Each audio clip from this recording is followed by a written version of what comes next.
नमस्कार, हमारे डिस्कस में आपका स्वागत है। मैं हूं मनोज। सबसे पहले बात करेंगे कल राजधानी में गृह मंत्री। रविवार को यूपी पुलिस सिपाही भर्ती परीक्षा उत्तीर्ण करने वाले 60,244 अभ्यर्थियों को देश के गृह मंत्री अमित शाह और सूबे के मुखिया योगी आदित्यनाथ नियुक्ति पत्र बांटेंगे। खास बात यह है कि यह महाआयोजन भाजपा सरकार के महिला सशक्तिकरण के दावे को भी साबित करेगा, क्योंकि चयनित लोगों में, चयनित अभ्यर्थियों में 1000 महिलाएं या महिला कांस्टेबल भी लाभान्वित की जाएंगी। प्रदेश की राजधानी लखनऊ स्थित डिफेंस एक्सपो में कार्यक्रम आयोजित किया जा रहा है। मुख्यमंत्री योगी आदित्यनाथ से पहले डीजीपी राजीव कृष्ण ने कार्यक्रम की तैयारियों की समीक्षा की है। 50,000 से अधिक नियुक्त कांस्टेबल को एक बड़े समारोह के माध्यम से नियुक्ति देकर योगी सरकार जहां विपक्ष द्वारा बेरोजगारी की समस्या को लेकर लगाए जाने वाले आरोपों को निराधार साबित करेगी, वहीं दूसरी तरफ वर्ष 2027 में प्रस्तावित विधानसभा चुनाव से पहले त्रिस्तरीय पंचायत चुनाव फतह करने का मजबूत आधार भी तैयार करेगी। गौरतलब है कि सरकार पिछले 8 वर्षों में 8.5 लाख बेरोजगारों को पारदर्शिता से नौकरियां देने का दावा कर रही है। यह भी बताते चलें कि प्रदेश के 67 जनपदों के 1174 केंद्रों पर पुलिस भर्ती परीक्षा कराई गई थी, जिसमें ये अभ्यर्थी उत्तीर्ण होकर अब नियुक्ति पत्र पाएंगे गृह मंत्री अमित शाह और मुख्यमंत्री के हाथों। तो 60,244 अभ्यर्थी अब अंतिम रूप से चयनित होकर सेवा देने के लिए तैयार हैं और कल गृह मंत्री और मुख्यमंत्री के हाथों इन सभी नवनियुक्त कांस्टेबलों को नियुक्ति पत्र दिया जाएगा।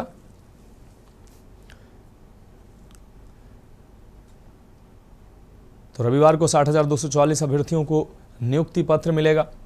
चयनितों में 12,000 से अधिक महिला कांस्टेबल भी हैं।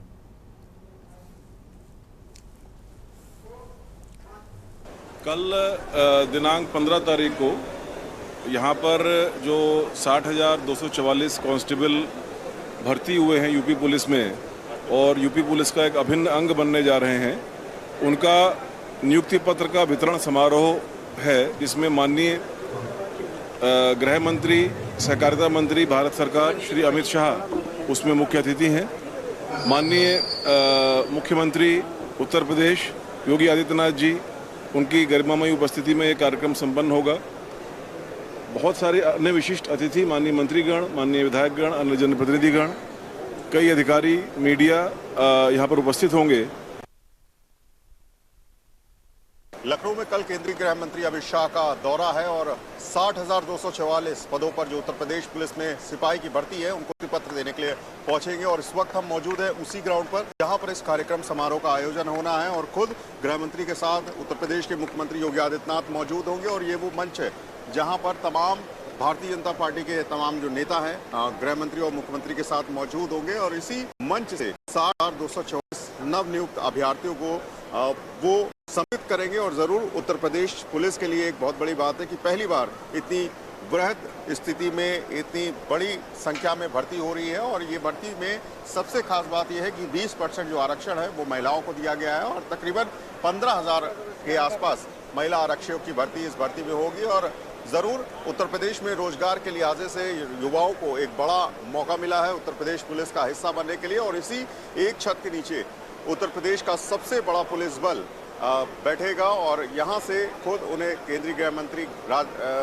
अमित शाह संबोधित करेंगे। और ज़रूर उत्तर प्रदेश पुलिस के लिए गृह मंत्री और मुख्यमंत्री द्वारा एक छत के नीचे अपने मूल मंत्र को सुनना उनके लिए बहुत बड़ी बात होगी। और उत्तर प्रदेश सरकार को एक बार फिर से एक रिकॉर्ड काम किया है कि इस भर्ती को सफल तरीके से आयोजन करा करके उनके नियुक्ति पत्र सीधे सीधे केंद्रीय गृह मंत्री के द्वारा उनको हाथ में दिया जाना। तो कल का समारोह बेहद ही अहम है और केंद्रीय गृह मंत्री अमित शाह की सुरक्षा के लिए तमाम जो सेंट्रल की एजेंसीज है, स्टेट की जो एजेंसीज है, वो आपस में समन्वय बनाए हुए हैं।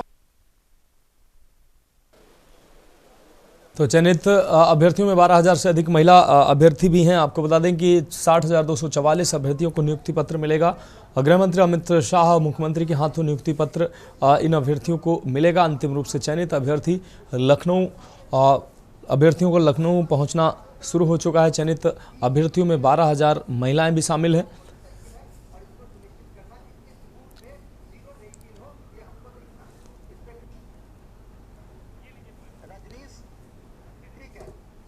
तो योगी सरकार लगातार युवाओं को रोजगार देने का प्रयास कर रही है और इसी के तहत 60,244 युवाओं को अब पुलिस कांस्टेबल के रूप में नियुक्ति पत्र उनको मिलेगा। कल गृह मंत्री अमित शाह और सूबे के मुखिया योगी आदित्यनाथ के हाथों ये इन नवनियुक्त कांस्टेबलों को नियुक्ति पत्र दिए जाएंगे।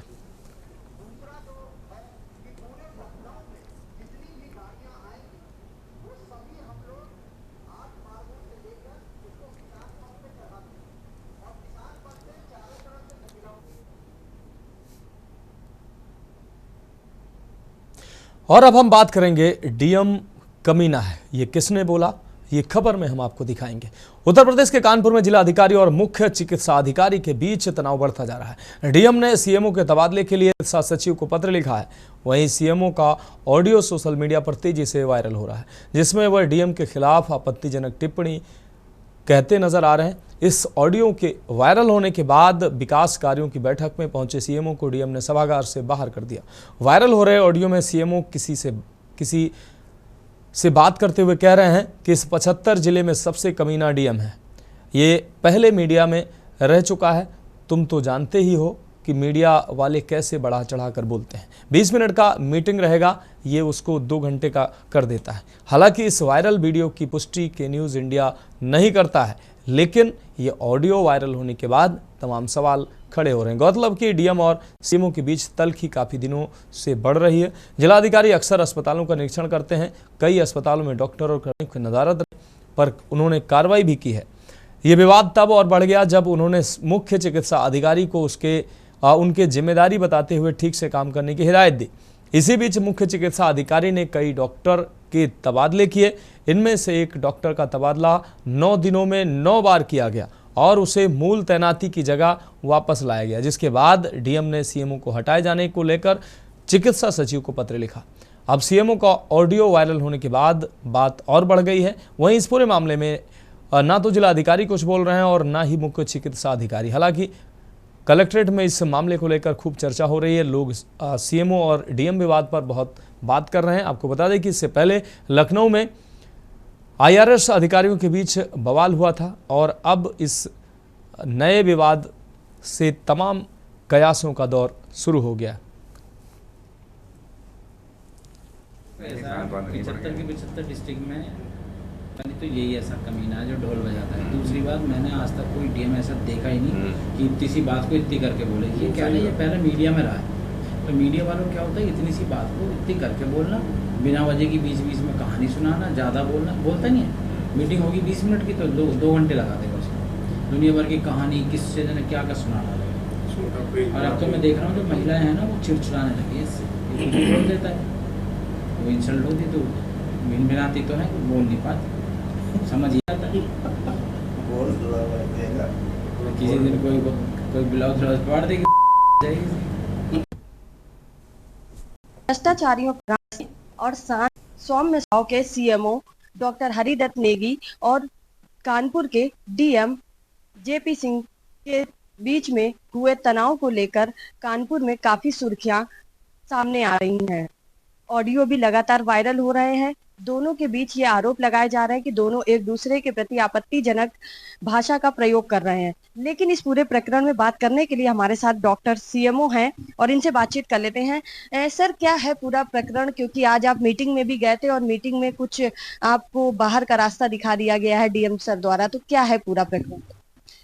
देखो, माननीय जिलाधिकारी मेरे अधिकारी हैं और मुझे उन्हीं के सानिध्य में काम करना है। मेरी तरफ से कोई ऐसा व्यवहार नहीं किया गया उनको। मेरे प्रति उन्होंने जो भी कभी मीटिंग में उल्टा सीधा मुझे तू कह के या कुछ उल्टा सीधा कह के मुझे जो भी संबोधन किया और भी कुछ बोला है जो मैं बोलना नहीं चाहूँगा, लेकिन मैंने कभी उनको उल्टा जवाब नहीं दिया है। उसके बाद शुरुआत से ही जब से डीएम साहब आए हैं, मैं पहले दिन मिलने भी गया था सर्किट हाउस में। फिर दूसरे दिन जो हमारी डीएचएस थी, वहीं भी व्यवहार सर का कुछ अजीब ही था, बड़ा इंसल्टिंग व्यवहार था। अब मैं क्या कहूँ उसके लिए, तो तब से। लेकिन जो सर का आदेश होता है, मैंने सर से बार बार बोला, सर आप मेरे गार्जियन हैं, मैं आपके सानिध्य में काम कर रहा हूँ, आप जहाँ मुझे काम देंगे मैं बराबर काम करके उन्हें इन्फॉर्म भी करता हूँ। जो भी वो मुझे आदेश देते हैं उसे करके मैं इन्फॉर्म भी करता हूँ, बराबर हर काम को मैं बराबर कर रहा हूँ। लेकिन पता नहीं क्यों इस तरह का व्यवहार है। लेकिन जो ये ऑडियो वीडियो चल रही हैं, उनसे मेरा कोई संबंध नहीं है। आज मैं मीटिंग में बैठा हुआ था, जो सीएम डैशबोर्ड की मीटिंग थी। मैंने सर से अपना अभिवादन मतलब नमस्ते भी किया था। फिर उसके बाद में डीएम साहब ने घुमा फिरा के मुझको जो है ऐसे बोला कि तुम तो एआई हो, तुम तो जिंदा हो, तुम ऐसे हाथ लगा के फिर मुझसे बोले उठो और जाओ। ये थे हमारे साथ डॉक्टर हरिदत्त नेगी जो कानपुर के सीएम है, और उनका ये कहना है अगर वो भविष्य में अपने सरकारी पद पर नहीं होते हैं फिर भी वो डॉक्टर रहेंगे और जनता के हित में काम करेंगे। कानपुर से के न्यूज के लिए सारिका गुप्ता की रिपोर्ट। और अब हम बात करेंगे साबुन पर संग्राम की। दरअसल उत्तर प्रदेश के अलीगढ़ जिले में हैरान कर देने वाली एक घटना सामने आई, जहां पत्नी के साबुन से पति के नहाने पर बवाल मच गया। पहले तो पत्नी ने पति को खरी खोटी सुनाई और फिर पुलिस से शिकायत कर दी। इसके बाद पुलिस घर पहुंची और पति को कई थप्पड़ मार दिए। इसके बाद उसे पुलिस चौकी ले गए और वहां भी उसकी डंडे से पिटाई कर दी। ये पूरा मामला जिले के कुआरसी थाना क्षेत्र का है। युवक का विवाह 13 साल पहले हुआ था। युवक गांव में रहकर खेती करता है। वहीं उसके पिता रोडवेज से रिटायर हैं, तो पिता के पेंशन और खेतीबाड़ी से घर चलता है। शुक्रवार को पति पत्नी में नहाने के साबुन को लेकर झगड़ा हो गया। बात केवल इतनी थी कि उसने बाथरूम में रखे पत्नी के साबुन से नहा लिया। वहीं जैसे ही इस बात की भनक पत्नी को लगी, वह पति से झगड़ा करने लगी। पति ने भी पत्नी को डांट दिया। दोनों में मारपीट भी होने लगी। झगड़ा इतना बढ़ गया कि किसी ने पुलिस को सूचना दे दी। फिर पुलिस मौके पर पहुंची तो पति का गुस्सा और बढ़ गया। वह पुलिस पर भी भड़क गया, गाली गलौज शुरू कर दी। इस दौरान सिपाही ने युवक को थप्पड़ मार दिया। युवक का आरोप है कि पुलिस उसको चौकी में लेकर गई और वहां भी पिटाई की। इसके चलते उसकी उंगली में चोट लग गई है। पुलिस ने पति और पत्नी दोनों का मेडिकल भी कराया और पति की मजिस्ट्रेट के समक्ष पेशी भी की गई। पति ने पुलिसकर्मी पर पीटने का आरोप लगाते हुए अधिकारियों से शिकायत की है।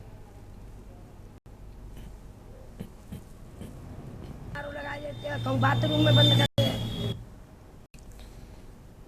कौन बाबू आज क्या हुआ था? आज आई भाई उनमें 2 आदमी में लड़का नहा रहो, लड़का ने कही लड़का नहा रहो तो कह रही आज क्यों ना अब का नहा रहो मेरे साबुन से।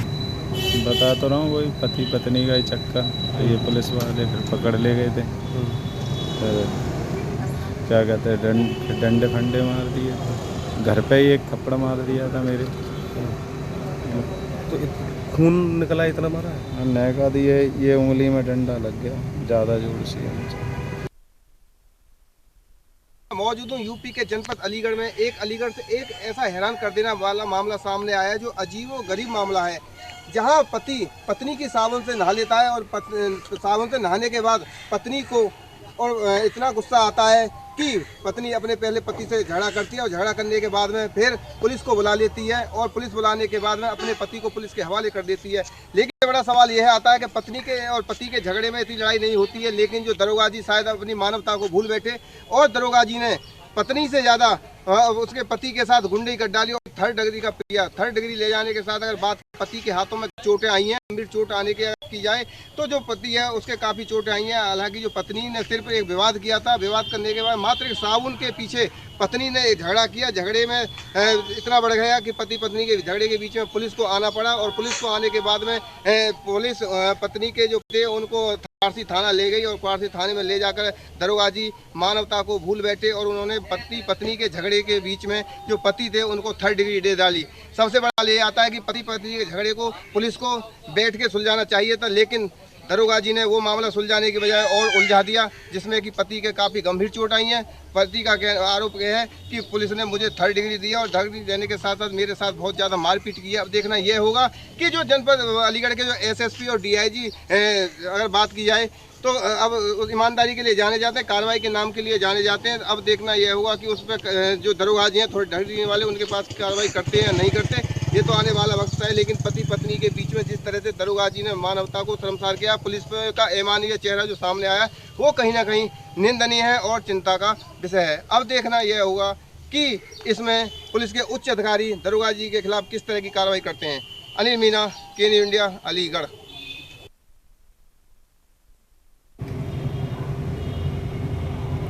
तो पति पत्नी के बीच नहाने के साबुन को लेकर विवाद इतना बढ़ा कि मामला पुलिस तक पहुंचा और इस दौरान पीड़ित पति ने आरोप लगाया कि पुलिस के द्वारा उसकी बेरहमी से पिटाई की गई है। घर पर भी पिटाई की गई, चौकी पर ले जाकर भी पिटाई की गई।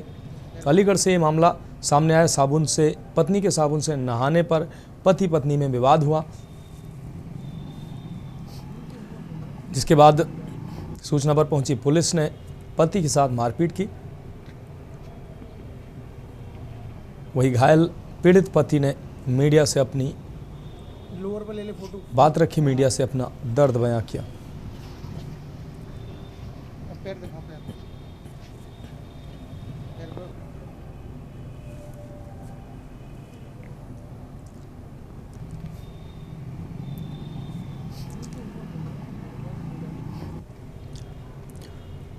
तो हमारी खास पेशकश में वक्त एक ब्रेक का। ब्रेक के बाद हम बात करेंगे मास्क लगाना जरूरी। आप देख रहे हैं। ब्रेक के बाद एक बार फिर से हमारी खास पेशकश में आपका स्वागत है। हम बात कर रहे हैं मास्क लगाना जरूरी।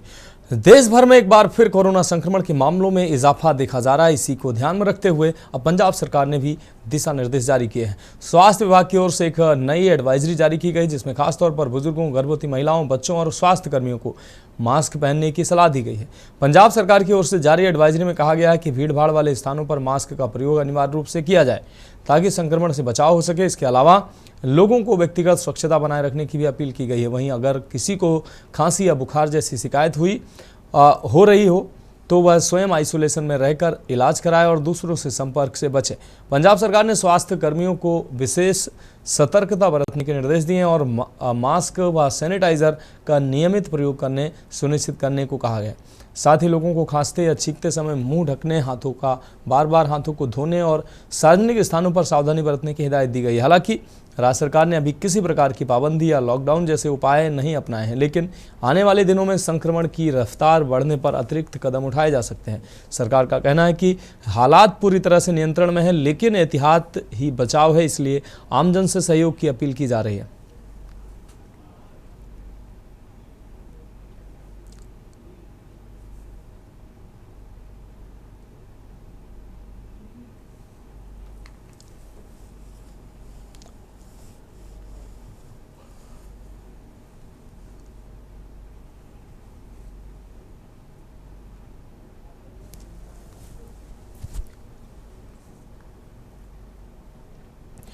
और अब हम बात करेंगे जिंदा का पोस्टमार्टम।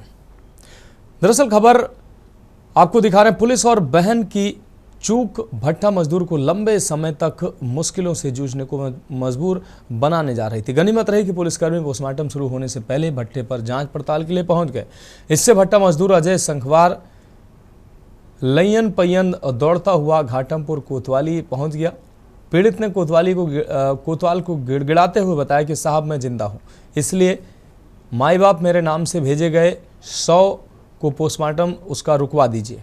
जी हां, ये चौंकाने वाला मामला यूपी के कानपुर महानगर जिले के घाटमपुर कोतवाली का है, जहां शुक्रवार को कस्बे से होकर गुजरने वाले मुख्य मार्ग पर एक युवक का अज्ञात 100 पाया गया। पुलिस द्वारा 100 की शिनाख्त कराने के प्रयास के बीच इदुरुख गांव की निवासी सुमन ने मौके पर पहुंचकर अपने भाई अजय संखवार के तौर पर उसकी पहचान कर ली। शिनाख्त होते ही पुलिस ने 100 को पोस्टमार्टम के लिए रवाना कर दिया। इसके बाद भीतरगांव पुलिस मामले की जांच पड़ताल के लिए भट्टे पर पहुंची और अजय संखवार के संबंध में पूछताछ करने लगी। पूरा मामला समझ में आते ही अजय संखवार के पैरों तले जमीन खिसक गई, इसलिए वह दौड़ते भागते कोतवाली पहुंचकर गिड़गिड़ाकर पुलिसकर्मियों से स्वयं को जिंदा बनाए रखने की गुहार लगाने को मजबूर हो गया।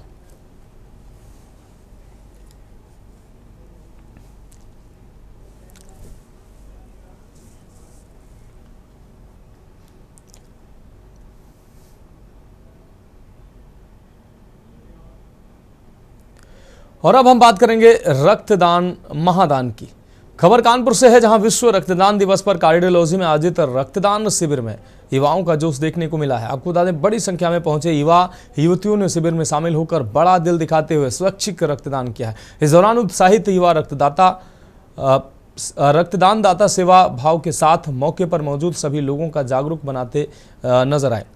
खास बात यह रही कि कई युवाओं ने पहली बार रक्तदान कर समाज में सकारात्मक संदेश दिया। साथ ही आयोजकों ने रक्तदान से जुड़ी भ्रांतियां दूर करते हुए लोगों को रक्तदान करने के लिए प्रेरित किया।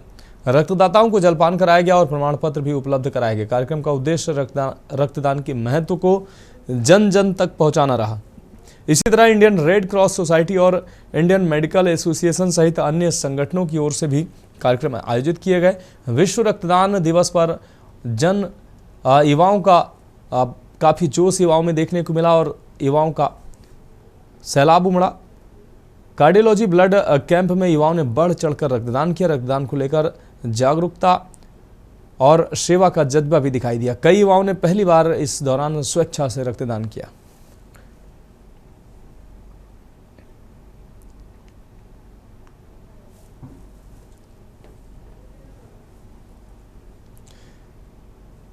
तो कानपुर से एक खबर, विश्व रक्तदान दिवस पर युवाओं में खासा रक्तदान को लेकर दिलचस्पी देखने को मिली। कार्डियोलॉजी ब्लड कैंप में स्वेच्छा से युवाओं ने रक्तदान किया। पहली बार रक्तदान कर युवाओं ने संदेश दिया। कई युवाओं ने पहली बार रक्तदान किया। जागरूकता समर्पण से भरा रहा रक्तदान दिवस का माहौल। इंडियन रेड क्रॉस सोसाइटी और आईएमए ने भी कार्यक्रम किए।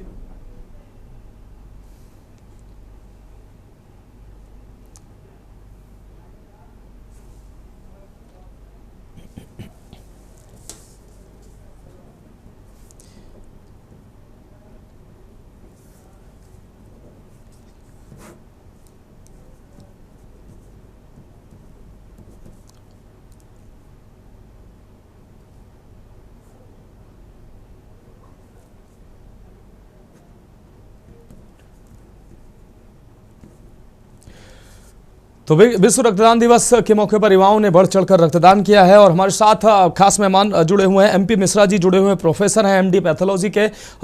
एमपी मिश्रा जी, आपका बहुत स्वागत है के न्यूज़ के मंच पर।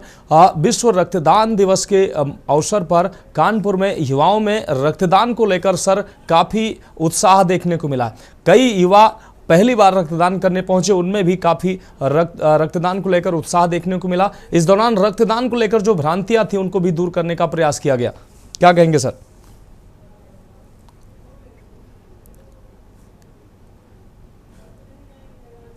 एमपी मिश्रा जी, क्या आप हमें सुन पा रहे हैं?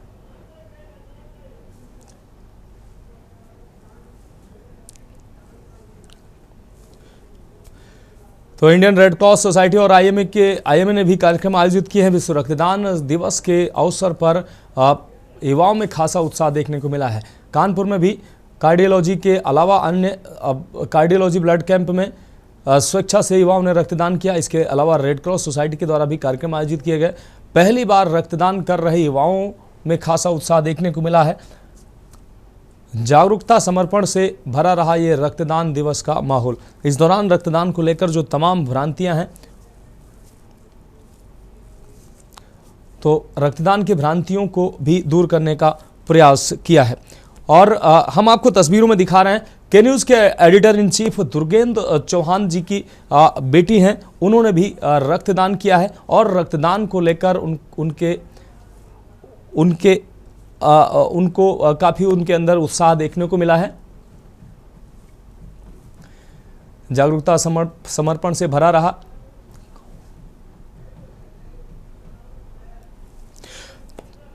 तो एमपी मिश्रा जी हमारे साथ एक बार फिर से जुड़ चुके हैं, प्रोफेसर हैं एमडी पैथोलॉजी के। एमडी मिश्रा जी, विश्व रक्तदान दिवस के अवसर पर कार्डियोलॉजी ब्लड कैंप पर युवाओं का रक्तदान को लेकर काफी उत्साह और जोश देखने को मिला है। रेड क्रॉस सोसाइटी के द्वारा भी कार्यक्रम आयोजित किए गए। इस दौरान रक्तदान को लेकर युवाओं में काफी उत्साह देखने को मिला है। क्या कहेंगे सर? ये बहुत अच्छा साइन है जी कि बच्चों में ब्लड डोनेशन के लिए बहुत है। हम ब्लड डोनेशन कैंप हमने एक बार एक कॉलेज था वहां पे ऑर्गेनाइज कराया था, तो सीएमओ की टीम आई हुई थी, तो ब्लड डोनेशन कैंप के जो किट्स थे वही कम पड़ गए थे, इतने ज्यादा बच्चे उत्साहित थे देने के लिए। तो ये एक बहुत ही अच्छा साइन है और एक ब्लड से 5 लोगों की जान बचाई जा सकती है जी।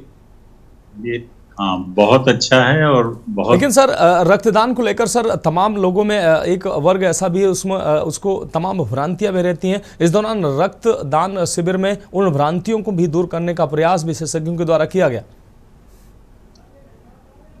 इसमें कोई भ्रांति की कतई कोई बात नहीं है। अगर वो एक पर्टिकुलर एज ग्रुप में, जैसे हम लोग मानते हैं कि 55 से लेकर के 18 साल की एज में ब्लड दे सकते हैं आराम से। और अगर नहीं ब्लड देते हैं तो उनका ब्लड एक अपने आप ही डिस्ट्रक्शन के फेज में चला जाता है। अगर देंगे तो वो एक कम्युनिटी के काम में आ जाएगा, नहीं देंगे तो अपने आप वो डिस्ट्रॉय हो जाता है। इसलिए ब्लड तो रेगुलर टाइम पे कम से कम 3, 4 या 5 महीने पर जरूर देना चाहिए सभी को।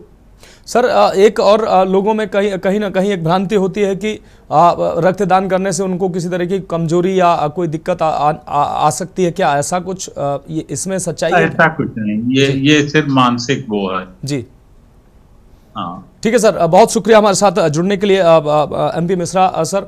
तो विश्व रक्तदान दिवस के अवसर पर युवाओं ने बढ़ चढ़कर रक्तदान किया है और इस दौरान लोगों को जो कई लोगों में ऐसी भ्रांतियां हैं रक्तदान को लेकर, उनको भी दूर करने का प्रयास किया गया।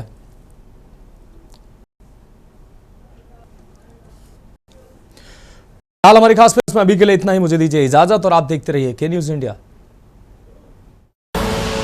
आप देख रहे हैं